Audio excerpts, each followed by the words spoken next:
If you know a little bit about the history of games, you may know that chess was a very old game.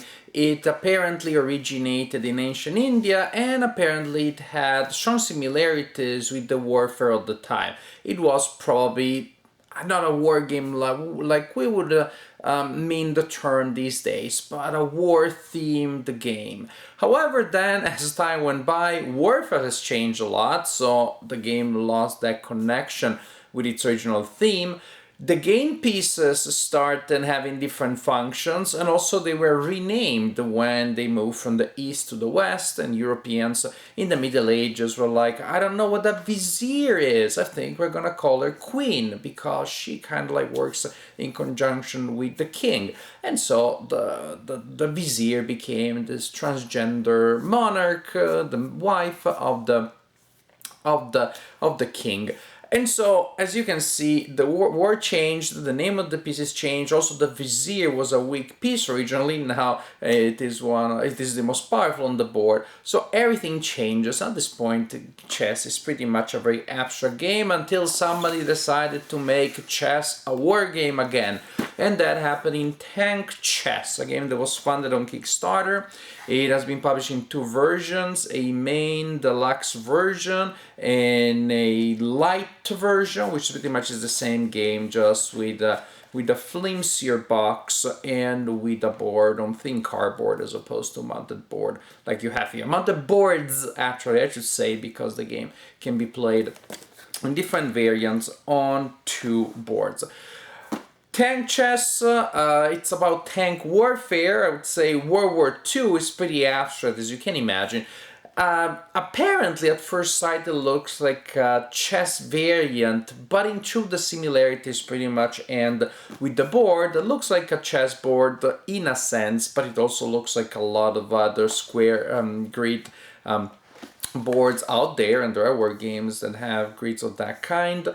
And also the similarity ends with the fact that pieces are white and black, and that you alternate taking moves. One piece moves, another piece moves of the other player, and also, I guess, perfect information. But other than that, it is pretty much a fairly abstract game of a tank warfare. The chess connection may be there, but to me is mainly in the theme, even in the title, in the package, rather than the way the game works. Without further ado, let's take a closer look at Tank Chess. The game comes with 2 boards. One is a smaller board for a smaller and quicker game. Also, it does not use all of the types of tanks in the game. And then you have a larger board for the full game with all types of tanks. Also, each board is double-sided. It has a blank side, so that if you so desire, you can use these terrain tiles here to create your own terrain, to create your own configurations. Players during the game will control groups of tanks, black and white, as in the tradition of chess. Medium tanks have the turret of the side of the opponent, so you can tell them easily from other tanks that look kind of similar, but they have different functions in the game. Also, each side has a light tank that acts as the command tank, a very important game piece, because you win the game by destroying the command tank of the opponent, or by exiting your command tank, which in this case we put this one for this side, this command tank from the opposite side of the board. Now, more in detail, what we have here, just to give you a sense of the game pieces, we have the light tanks, fast and very, very weak. Medium tanks, again, a command tank, which for all intents and purposes is a light tank. We have heavy mortars that can fire over objects. We have heavy tanks, and we have tank destroyers. Very powerful, but also sort of brittle. Now, like in chess, players will alternate taking turns, and during your turn you can move one piece. Actually, you have to move a game piece, and, well, you cannot move it in a way that will go back where it was at the beginning of your turn.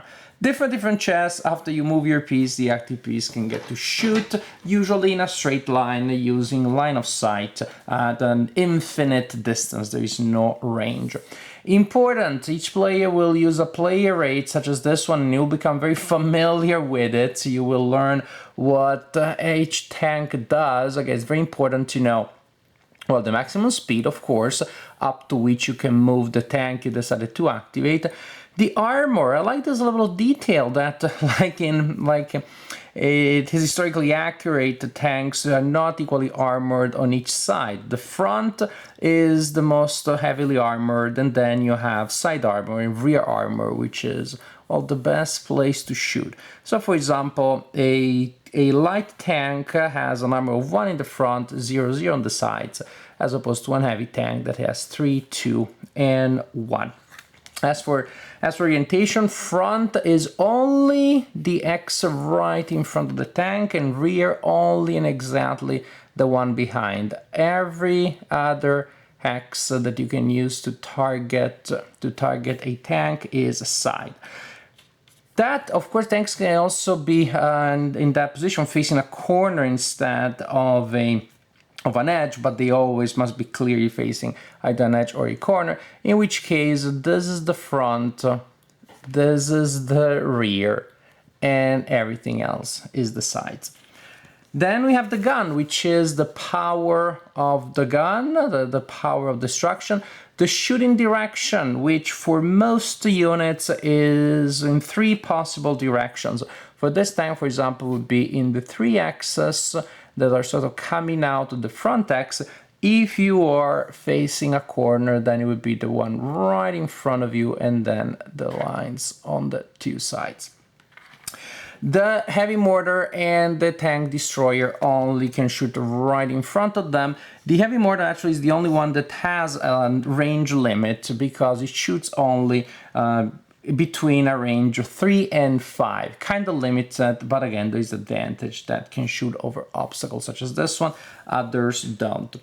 Pretty much, you can probably even figure out what the rest of the rules are. You move. You can attack with the tank that you just moved, and in order to destroy a piece that you're targeting, so it is within range and line of sight, you simply need to attack it with the gun power that is higher than the armor. So that means that a tank attacking a tank at the same time simply cannot possibly destroy it when attacking from the front. It needs to attack it at least from the side, because the gun of each tank is equal to the front armor.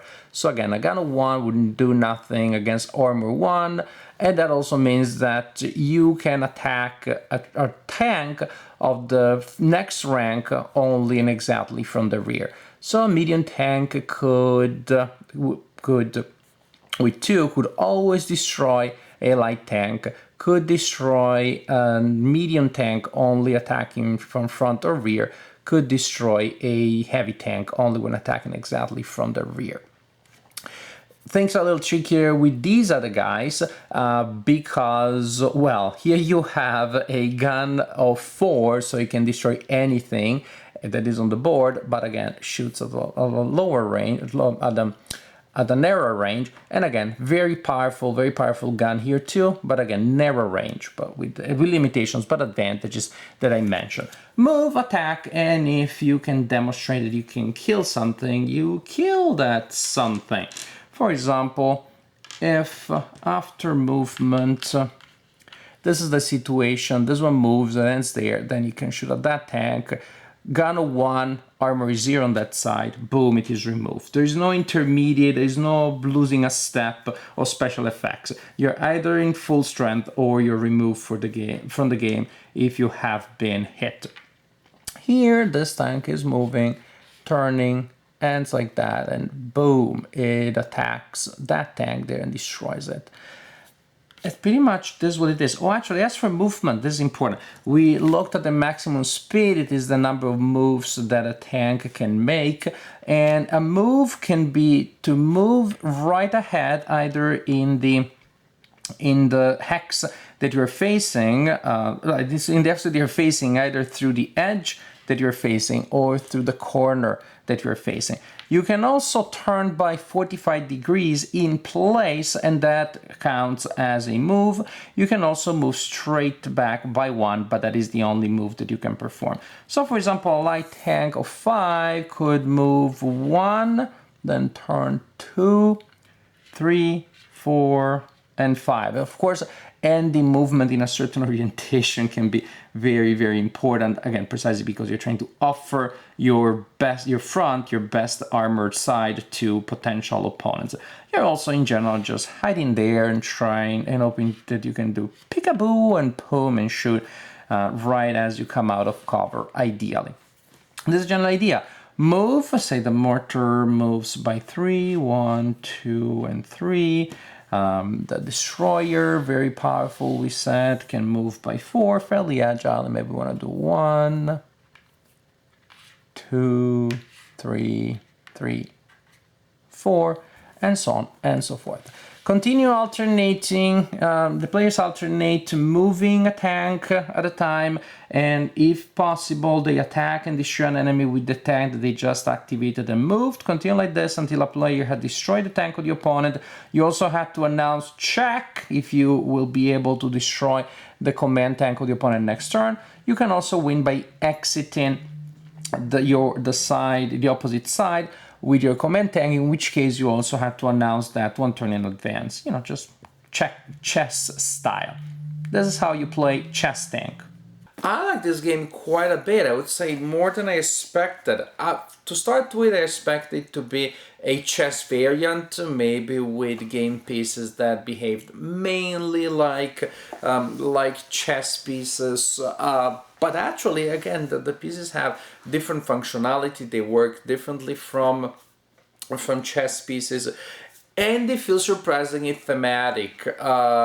The game actually to me feels like a bona fide introductory war game. Okay, grognards out there are already starting to type their hate mail. Feel free to, freedom of speech, I'm not going to read them anyways. But to me, there is enough theme here that if I were to, to introduce somebody to some basic concepts, and I'd want to show them those usual video games that you have on the phone about tank warfare, this would work. Some basic concepts there. There is a degree of Roman theme, like for example the fact that not all pieces can destroy every other piece equally, like you have in chess.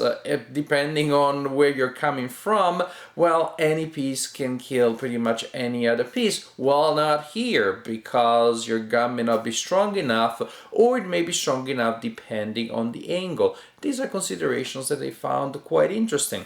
The number of pieces that you have may feel a little bit confusing at the beginning, but if you start from the point of view of a casual gamer, if you start from the point of view of a war gamer, then you won't have any problem in figuring out, how 5-6 different models work.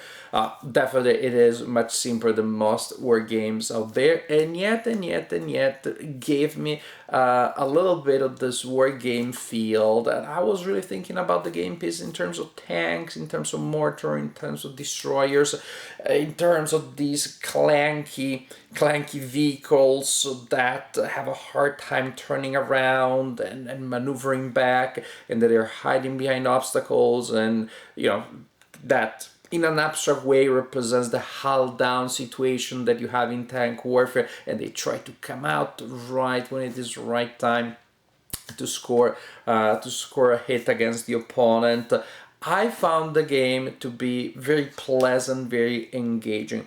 Now, as for the flow of the game, is not linear. I would say that it starts slow, it has a moment of escalation, and then you may have what almost seems like a long epilogue, because, well, different from chess in which you are right in the middle of the action from the first couple of moves, then you're taking your time, of course, maneuvering around, delaying, seeing what the opponent does, and the opponent is doing the same, of course, and trying to gain position. So you will have initial phase of the game in which players get close to each other and they get in position to fire. And when somebody's in a position to shoot, chances are they're also in a position to be shot by someone else. And so when fire starts, you're gonna have not everybody firing at the same time, but you're gonna have a lot of attacks back and forth. There's gonna be a degree of exchange of game pieces, which again is reminiscent of what you may expect from chess. And it may be that at that point one of the two sides has been thinned out considerably, or one of the two sides now is undefended on some parts of the board, and that creates a channel, a tunnel through which the command tank of the other side can move.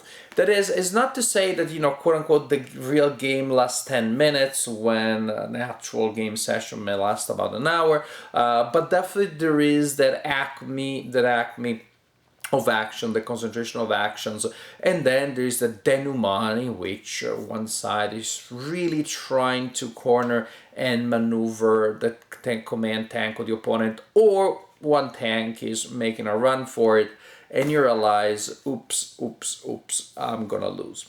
There is this element that I don't particularly like in chess, I have to say. I'm not a huge fan of chess. I'm particularly like in chess, but you have it here, which is the game is unforgiving in the sense that 1, 2 wrong moves, since there is no hidden information, there is no real bluffing, there is no randomness that may balance things.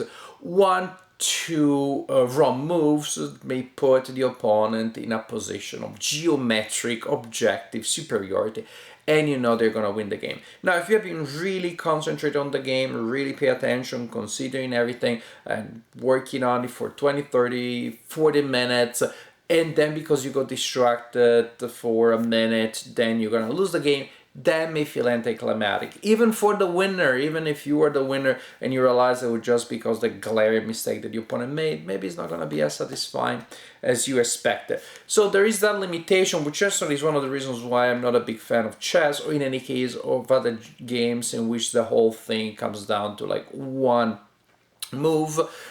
That may make part of the previous experience somewhat trivial. I'm not a big fan of those games, that's why I'm not a big fan of chess, and this is probably the only weakness that I see here. But frankly, it's fun, it's a fun game, and if you're playing the small game, the small version, then it's also faster, and then yes, if you have that anticlimactic moment and you play for 20 minutes, 30 minutes, then you set up the game again and you go again. Although I have to say, despite the risk of an anticlimactic sudden resolution of the action, I do prefer the large game because I really like how the different game pieces work, and I really like the fact that there's no totally completely superior game piece. The heavy tanks may be taken down by someone else, that like the tank destroyers or the mortars, that have their own weaknesses, and so it's like a circular thing. It's a perfect rock, paper, scissors or things, as opposed to in the basic game, the big tanks don't have anybody that is bigger than them, so the only thing that can stop a heavy tank is another heavy tank with a better position. And again, I see the small game as a lighter, almost introductory thing, and the big game as the main thing. And one is actually, again, quite rewarding, quite fun to play. Maybe surprisingly so. Again, I have to stress this point. The game did not feel as abstract as chess, nor as abstract as just I would imagine by seeing the game. I felt like I was playing a simulation is the wrong word, but I was playing a game that had to do with tanks. There's enough tank warfare here to satisfy my wargamer instance. At the same time, the simplifications, the abstractions that you do have here, they felt right. They didn't feel that they deprived the theme of interest. They just made the game more simple, more intuitive, more fluid. Like in any game of this type, of course, analysis paralysis is a possibility, but if nothing else, it's a two-player game, so at least you don't have the problem that you have to deal with 5 players with analysis paralysis. Just, put some healthy pressure on your opponent if the opponent is causing analysis paralysis, and you'll be fine. In general, tank chess, I enjoyed it. I rather enjoyed it. It's a simple game, it's a fun game, doesn't feel much like chess. It feels considerably like a tank war game, and maybe also because of that I liked it. But again, I like it quite a bit.